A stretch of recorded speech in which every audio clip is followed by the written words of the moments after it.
Hey guys, so today Sony released its official high-end phone for the end of 2017. This is the Xperia XZ1, which is, the naming when it comes to Sony handsets seems to be getting more and more crazy. But this is the name of the device. They've also released an XZ1 Compact, which is a smaller version of their flagship phone. This is a welcome phone actually, because a lot of people do like the compact version. It's like the only phone on the market with high-end specs, and we're not that expensive price. So we can just have a quick talk about the phones here. What they bring to the table. So with the XZ1, you are getting a very similar handset to the XZ actually, in terms of pretty much everything, except for the camera, except for the specification, like the processor. The processor is now in line with the XZ Premium, which had the better Snapdragon 835, and it also has 64 gigs internal storage and 4 gigs of RAM. So quite, comparable to all the flagships in that regard. But quite a strange thing here, because if you look at the battery, they seem to have reduced it to 2,700, which to me, is probably not what you would expect on a flagship phone nowadays. Because most flagship phones have at least 3,000. I mean, we've had 3,000 for like years, but Sony seems to be confident here that you can get away with 2,700 for the battery.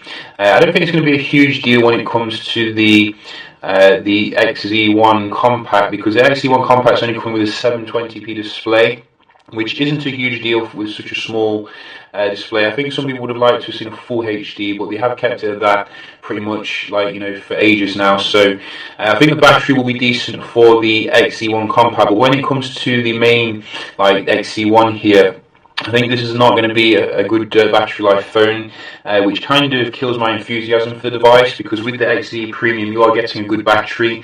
I think it's like 3,000 or something, so it's a very strange Sony decision with that particular thing. Another thing as well is in terms of the camera, we're still not getting optical image stabilization or like a dual camera setup here. You are getting the 90 megapixel camera, which supports a super slow motion.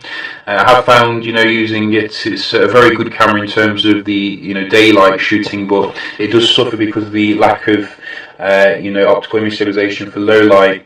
So a bit disappointing that they've kept pretty much everything the same there. Also, what else? We are getting Android 8.0 Oreo here, which I don't even think that LG V30 comes with. So that is good that they're using the latest software for their flagship phone. Hopefully they can take advantage of some of the things that Oreo does come with.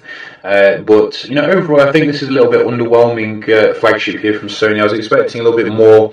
It's particularly given the amount that they're charging. I think it's like €700 for the XZ1, and I think €600 for the XZ1 Compact. I could be wrong.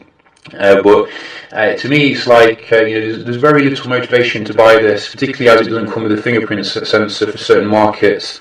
When you compare with like the LG V30, the Note 8, the Pixel 2, so many amazing phones which come with so much more here.